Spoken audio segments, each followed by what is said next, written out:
Well, my first contact with Prabhupada actually was through the Bhagavad-gita. I had been praying that if God exists, He has to manifest Himself to me because I'm fed up with life and I can't go on like this. I didn't want to die or anything like that, but I was sure there was something else, you know. And so I really prayed to whatever was there at the time. Well, actually, I was practicing Ashtanga Yoga, so I knew about Brahman. I had some realization of Brahman, and I found it really not interesting because it's very impersonal. I mean, I kind of merged in the light, and it was dull.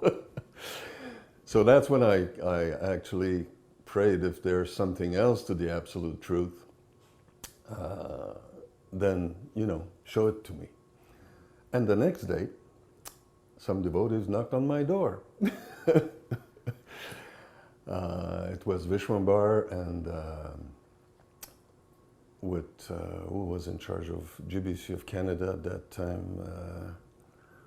He was in charge of the Gurukul afterwards. I don't remember his name. And they left me a Bhagavad-gita. We had kirtan for about 2 hours because I had plenty of musical instruments. I was also a musician at that time. And my wife and I read through the Gita introduction the very same night.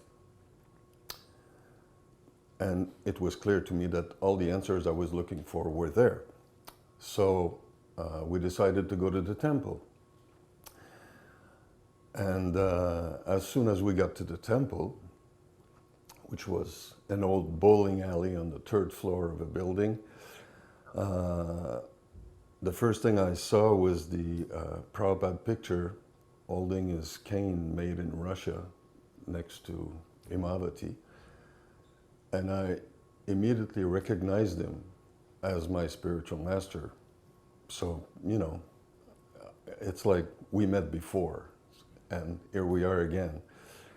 And the music and the colors and the scents, the incense and the flowers and everything else, I just felt at home. The first personal encounter I had with Prabhupada was in Paris in '73, just before the installation of Radha Parasishvara. And we had just acquired that temple, and there was a lot of going on to prepare for Prabhupada's arrival. And Prabhupada arrived, and I was next to the deities after they were installed. And Prabhupada told me, Radharani's dress is too straight. You should put some stick under her skirt or something to make it wider. And so, you know, I took note of that. And then he turned and he said, it's not right that Balaram is so close, because they were the Jagannath deities next to the Radha Krishna deities. So he said, it's not right that Balaram is so close to Radharani. There should be some kind of separation. So by tomorrow, you should make some kind of arrangement so that Radharani is not so close to Balaram. So I was not even initiated at that time. I got initiated a few days later. But I was charged to find some way to separate Balaram and Radharani. So I went to buy some trellises, how do you call them? Wood with carvings in them and everything else to suspend from the ceiling and paint them in gold and everything to put them between the 2 altars.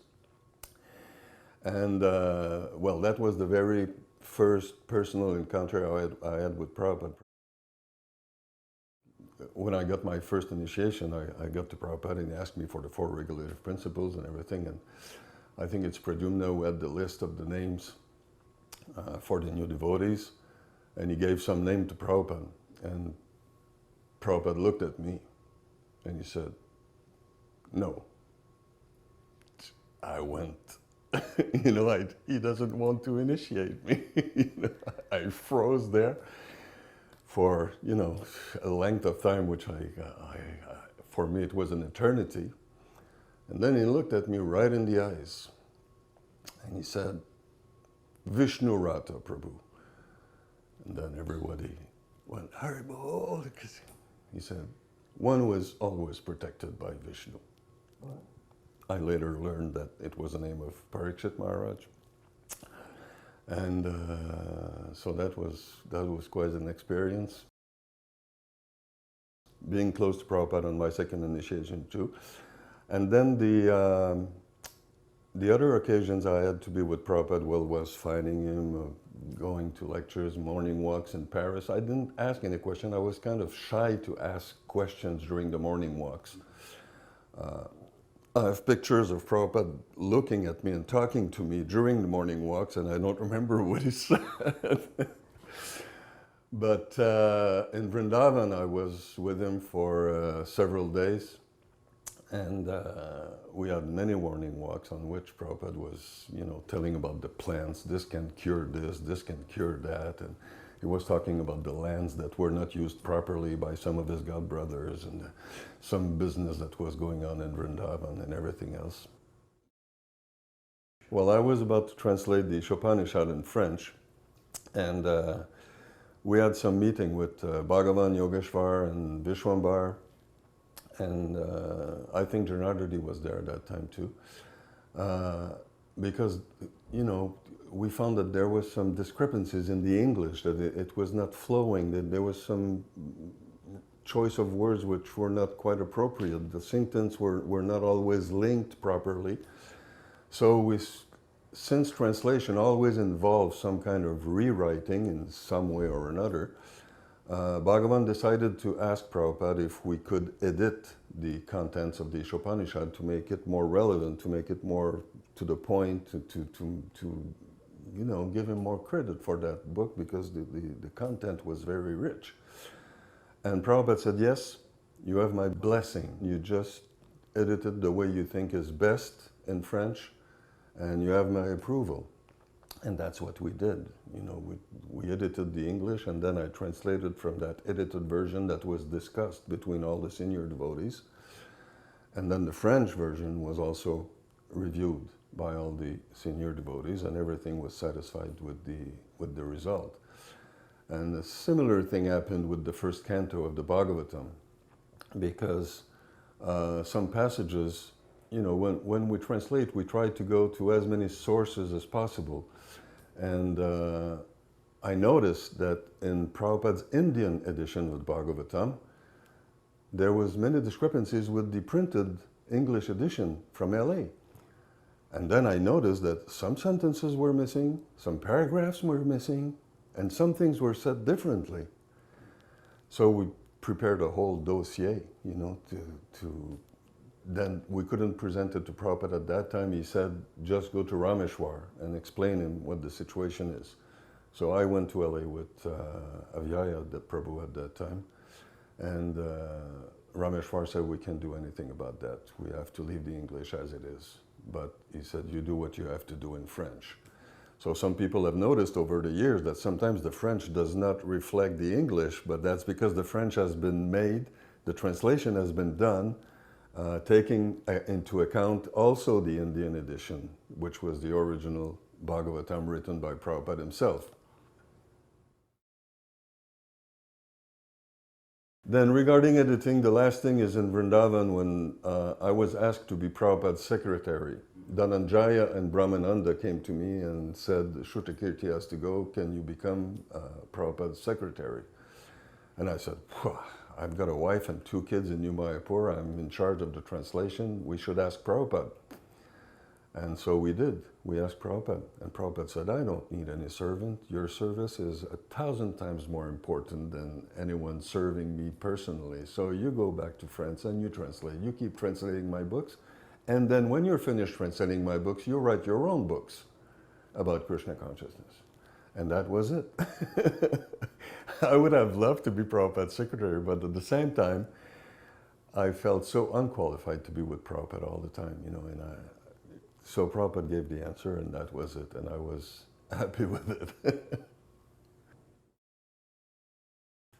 One thing that always struck me about Prabhupada is that anyone, everyone was taken in by Prabhupada.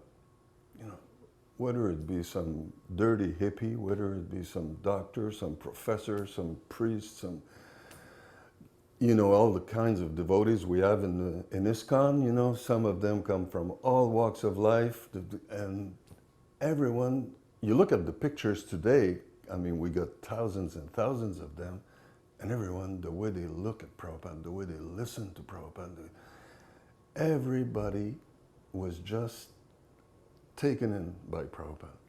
He could just mesmerize anyone, not because he was a magician or anything like that, but his spiritual energy was such that nobody could resist his energy. And it was not simply charisma. It was the fact that he could pierce through your soul. He could get right to you and show you who you are. Show you what you could do, what you can do, what you could do, how you should do it. It's like he knew everything, you know, about everything. That was extremely impressive. It was also very impressive to see how he could interact with any big personality, or not so big personalities, but cutting through the, you know, through the matter to know exactly what to tell them according to time and circumstances, where other devotees were kind of, oh, what is he going to say? How is he going to react to that? You know, how would I respond? You know?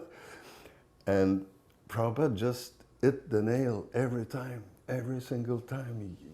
And some people were really taken aback by the way he reacted, because they could see that he was seeing through them, you know. So that's something that was extremely impressive about Prabhupada. His aura, his general aura was a source of unlimited inspiration. You know, everyone, it was like a magnet. You know, everyone wanted to be close to him.